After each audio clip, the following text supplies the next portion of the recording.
Hello everybody, this is Woolrig, and we're on episode 35 of Infinity Evolved. I am just charging up a wireless terminal. This is a machine that's going to allow me to access my AE network wirelessly. I just need to figure out a spot to put a security piece here. Should be able to plug this in there. That should come online. Very good. So the security terminal is not particularly handy for me right now because I'm not playing with anybody. But what it is required for is that I need to use this to register my wireless terminal. So we see the status now says it's linked. The last thing I'm going to need, because if I try to open this right now, it'll say that wireless is out of range. So what I need to do is to set up a wireless receiver. And I'm going to do that by going upstairs and probably pulling some of these out for now.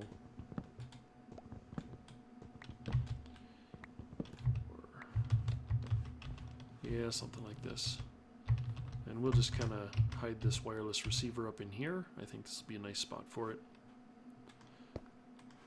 So we'll go ahead and build it up. Put the wireless receiver right on top. Can you put it on top? Does it need more space? I thought it could go there.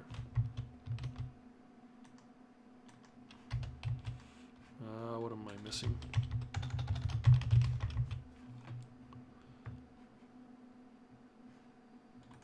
It's a wireless receiver. Yep. Oh. Duh.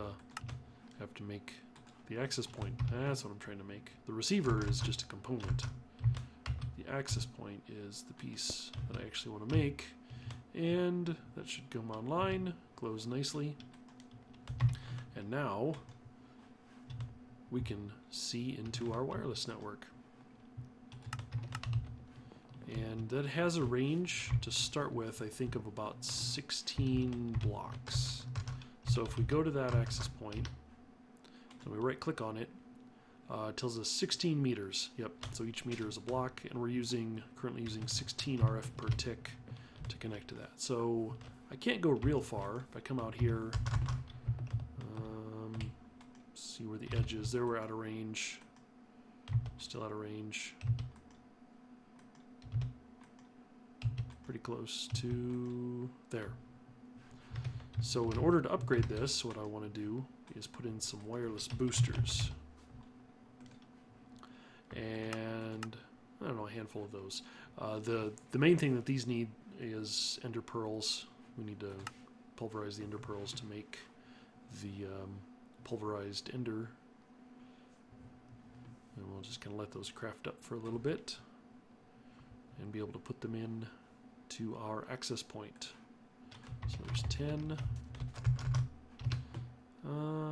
Actually, I think I would rather have this be, oh geez, I would rather have this be accessible. So I'm going to put it here, and then we'll put it like that. And I'm doing that because I'm pretty sure that the height and the placement of the access point is important for how effective it is. So the higher up it is, the better. And we'll throw in 10. That gets us now 47 meters, which, yeah, it's out here. Oh, there we've hit the range. Yeah, so somewhere out here. That should cover the majority of the main island here.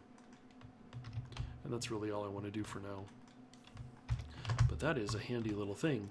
So the way the terminal works, if you look, there's no crafting terminal in here, but anything that's craftable, if we go over here and sort by our craftable items, I can just call these up and request them straight through this terminal. Let's get this sorted by, where is number of items, sort direction. That way. There we go. And as you can see, it doesn't draw a lot of power to use this, so it's going to take a long time before we really need to do anything around charging this up. So, wireless terminal. Something else I did is I put in some elevators. These are open blocks, right? Yeah, open blocks elevators. It's just wool and ender pearls. And you hit shift to go down, you jump to go up. And as long as they're mostly in line with each other, everything just kind of works. So I'll be using that from now on. I do have some stuff I want to do over here. Let's see. So this has been running very well, but I haven't gotten the one enchant that I've been kind of waiting for, and that's the Silk Touch. So I've come up with another way that I think I can get this, and this is going to require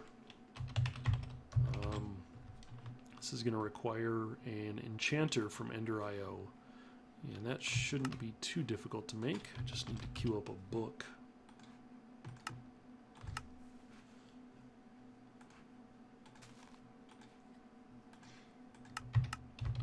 And now we've got an enchanter, and I'll place this down here because this does require experience, so having it next to my little pool there will be nice.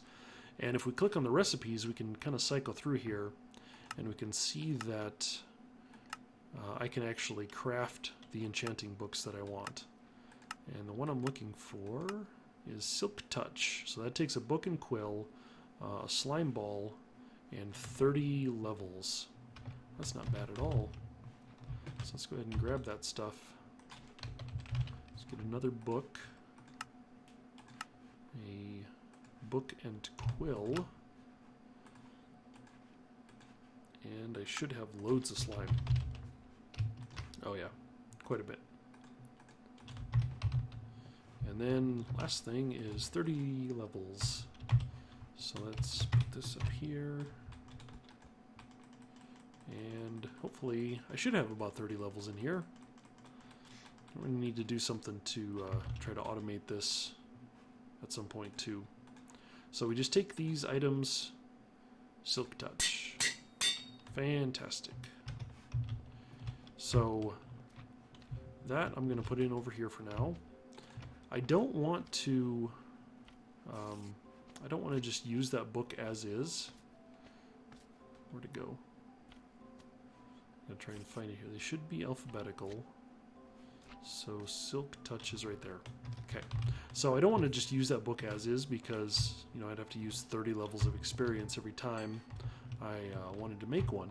There should be a way through a mod called Bibliocraft.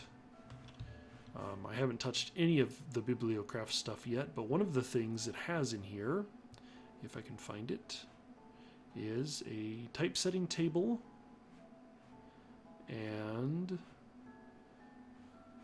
painting press. No, but that's on the right track. A printing press. Yes, very good. So what does that take? Weighted iron.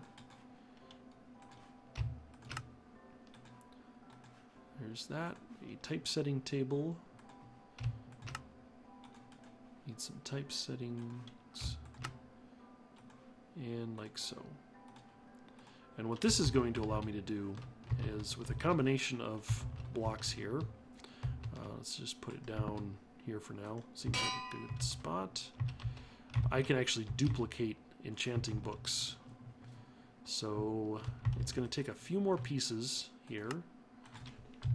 So let's go and see what else we've got. So we've got these printing press chases and a printing press plate.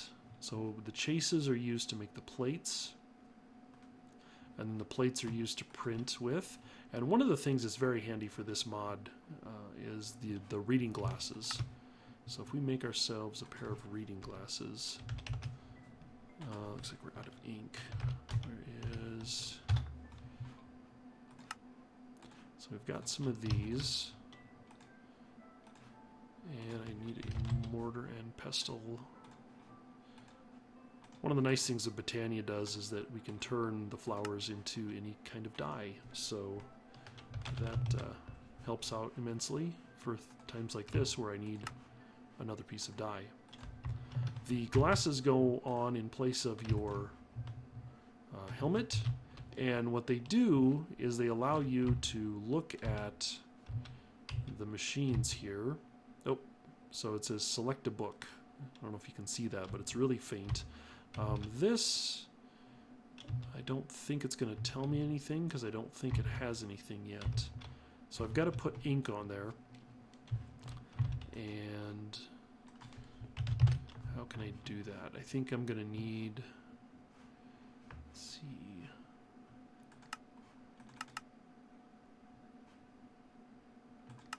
So like a vial of ink.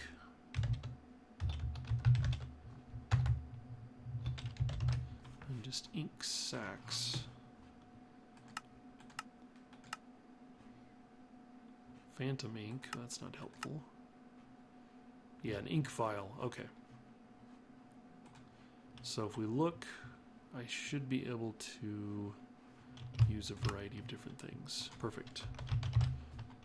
Oops. So we're going to get some more black petals. And the mortar and pestle. And I need some glass jars. I have a few of those. I don't have any water readily available. Oh yeah, I do, right over here. So we'll queue up some of those. Something like that. Oops. And that and that. Perfect. I'll just grab one of those for now, and if I go over here and right click on the printing press here, I never quite know where it needs to go because you've got to get it just in the right spot.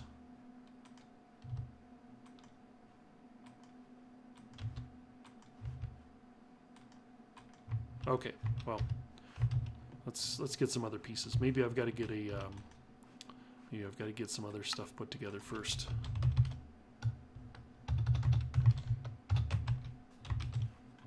So we need the printing chase. Can make one of those pretty easily. And we'll just go ahead and make a few of these. These are handy to have. And we need some books, some blank books. So we'll make a stack of, or not a stack, but a handful of those. And then I think we should have everything we need for now. One of the things to note is that in this process, when you're crafting these, the source book ends up getting destroyed, but that's okay, because it ends up being that you get basically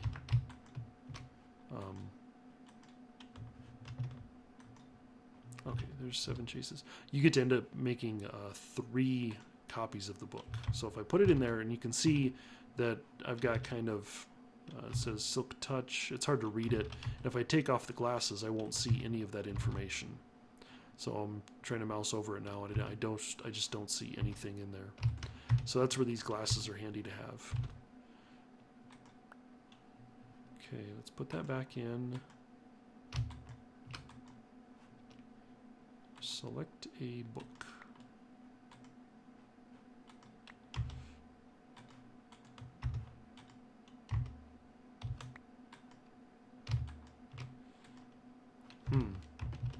I always end up having to kind of click around on this for a while until I get it to work right.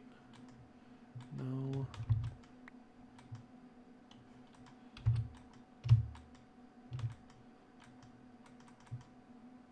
All right, let me do some reading and make sure I'm doing this right.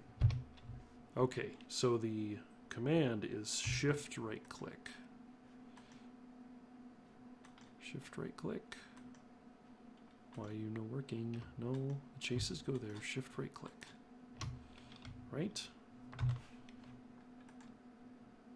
I'm reading the wiki right now, so give me a second. Shift right click the book, and it will change colors if it's correct. Okay, shift right click. Shift right clicking. It's not working for me.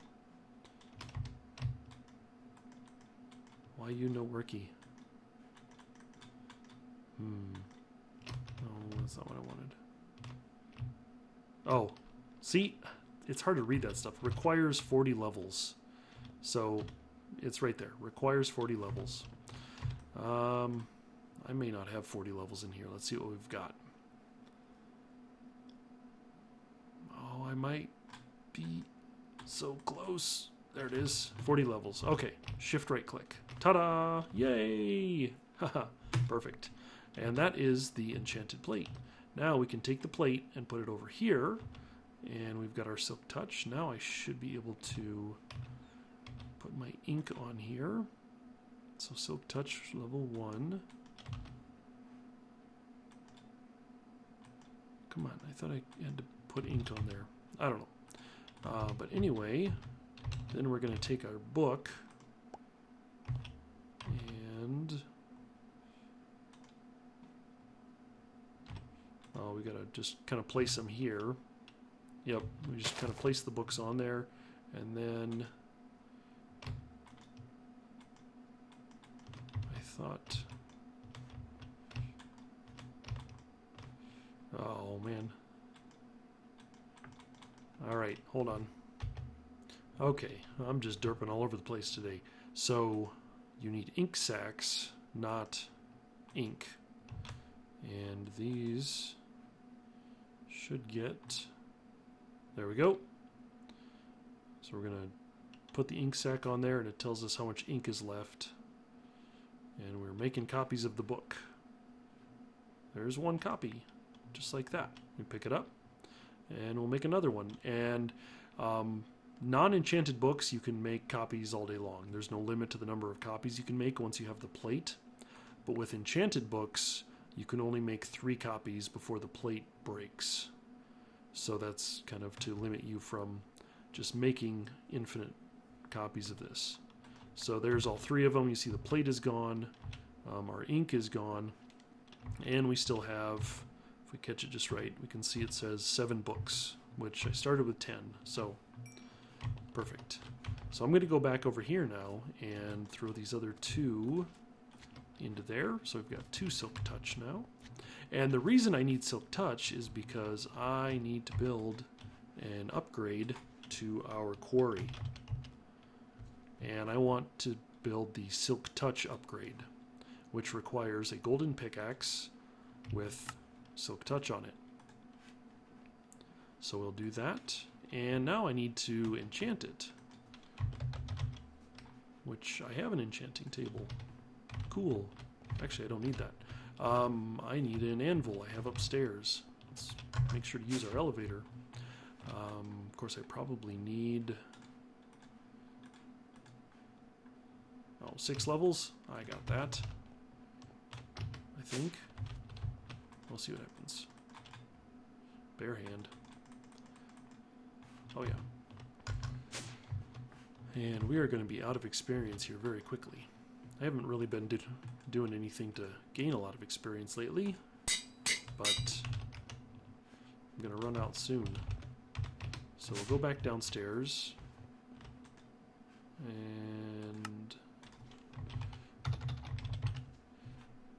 we should be able to make our silk touch now. Looks like we need some ender infused obsidian, right? No? What am I missing here? Ender quarry upgrade. Okay, so it needs 4 of those, and what else? Ender quarry upgrade base, a burnt quartz.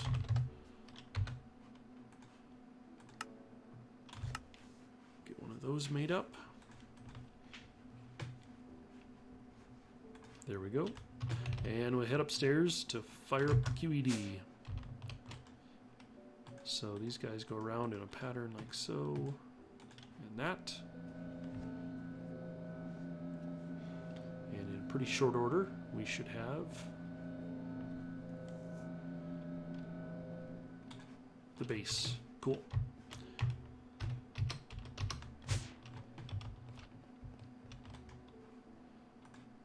And now we have a Silk Touch upgrade.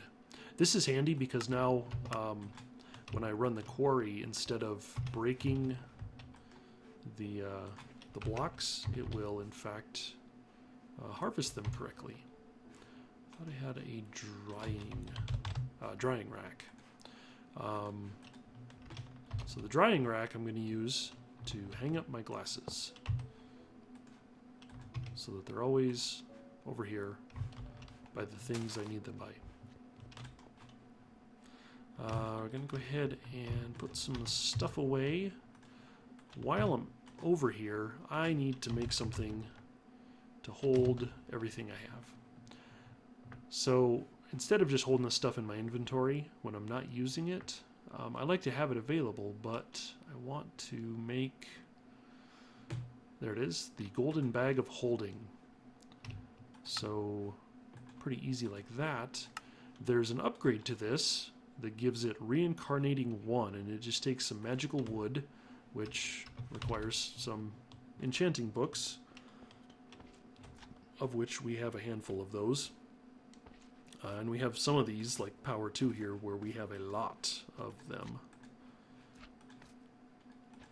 So I'll just grab a handful of those. That should probably be enough for right now.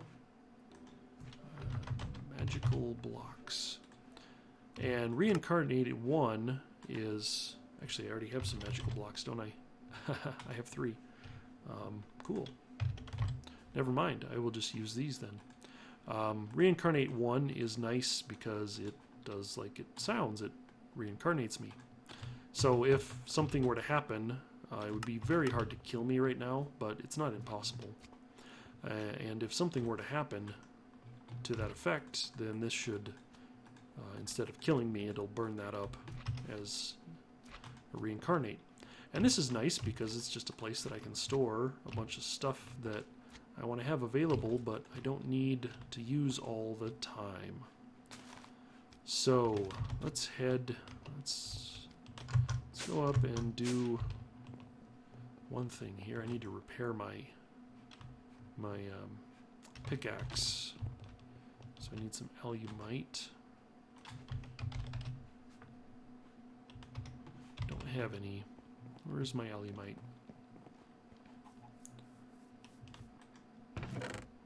There's some. And one of these days we're going to upgrade our tools. I've already kind of replaced them a few times with, not really upgrades, but minor changes. But I want to do something better. Alright, we're going to run over to grab the quarry. Well, you can see where our quarry has run, and it hasn't completely finished off the area that we set it out to do, but it's close enough. There's not really a whole lot left to worry about. And besides, I have better ideas for it. So we're going to grab our markers. It has made short order of the landscape here, as you can see.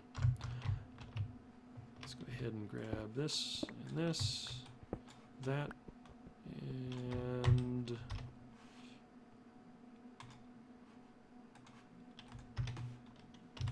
that. And there should be another marker over here. There it is. And now what I'm going to do is I need to run home and grab one thing, and then we're going to set this quarry up somewhere special. So back in a bit. Okay, here I am in the Nether.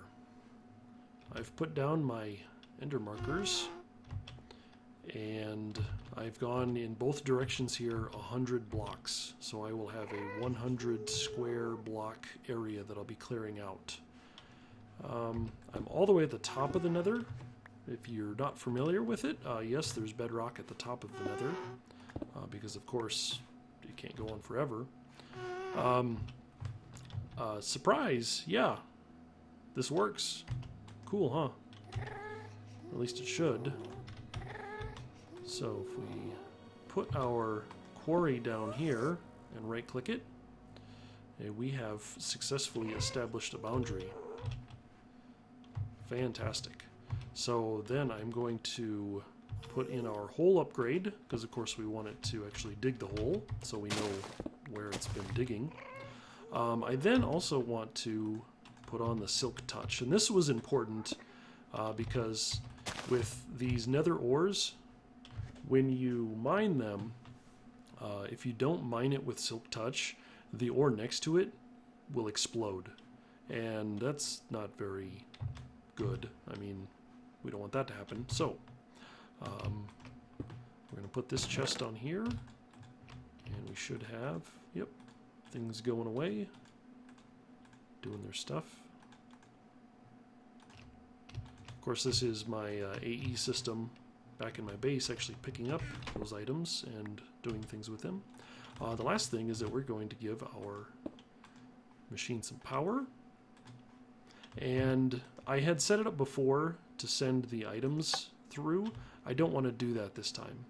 And that's because what I noticed is that it would send the items into the Tesseract, and even if the Tesseract couldn't send them on, it would still continue to mine. So I want the Ender Quarry to actually place the items into the Ender chest here, and that way, once that chest fills up, this quarry will stop automatically, instead of just continuously sending items into the Tesseract where they basically just disappear, because that happened. So this should be ready to go. 0 blocks scanned. Right now it has no power because I've actually got the Tesseract on the other side. This one's ready to go. This one is always on, but I've got the Tesseract in my base set up so that I have to flip a switch to actually send power to it. So I'm going to head back to the base now and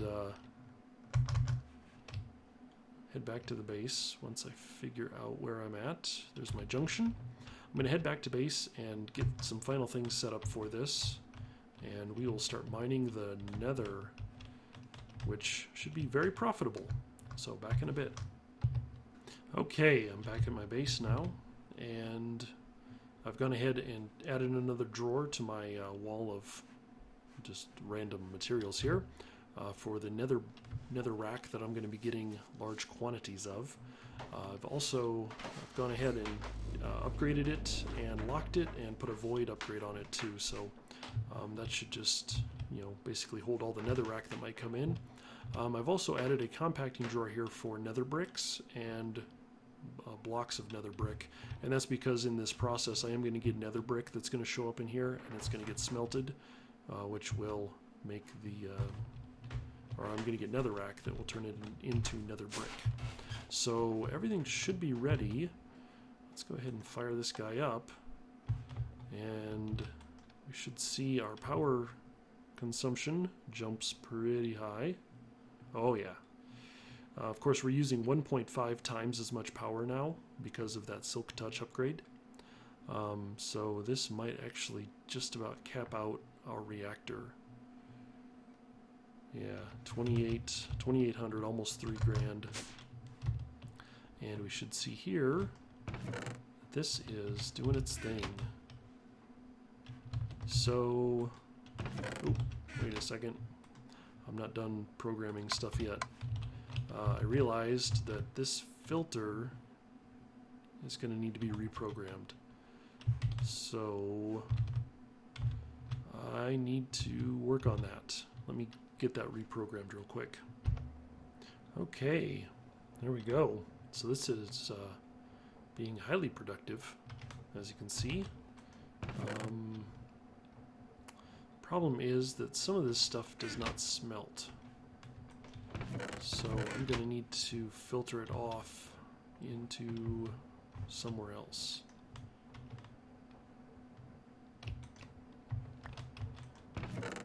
Yeah. And some of these things might smelt, but I don't want them to. So let's turn this guy off for now, just to be on the safe side.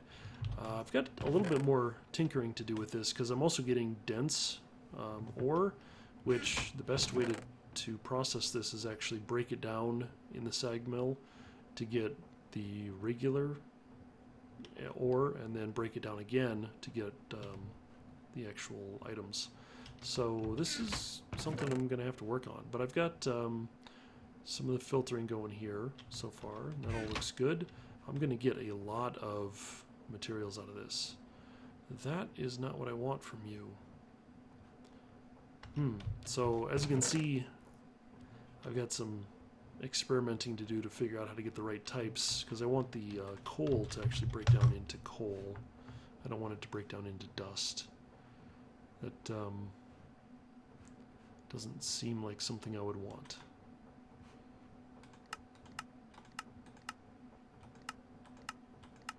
But it would appear that they all break down into some the crusher. I don't have it running. Yeah, so I have some more work to do to kind of figure out how I want to actually handle this best. So let's go ahead and take the coal off of this for now. And it'll just finish up whatever it's doing. And hey, look at that, I got some cobalt already. Cool. Copper, I need to program that. So I've taken the feed that goes directly into my AE system. I've taken that offline for now, as I'm basically just going to use this chest as a buffer to identify the things I need to filter out. So that's going to run for a while, and as you can see, this is doing quite nicely. The thing I'm going to have to do at some point here, though, is probably upgrade this reactor, because it's doing okay for now. But it's, as I've said when I built it, it's not the most efficient reactor out there. It's not terrible, but I can actually do better. And so that's probably something I'm going to work on next episode. But for now, I'm going to have to end it here. This is Woolrig. Thanks for watching, and I will see you next time. Bye-bye.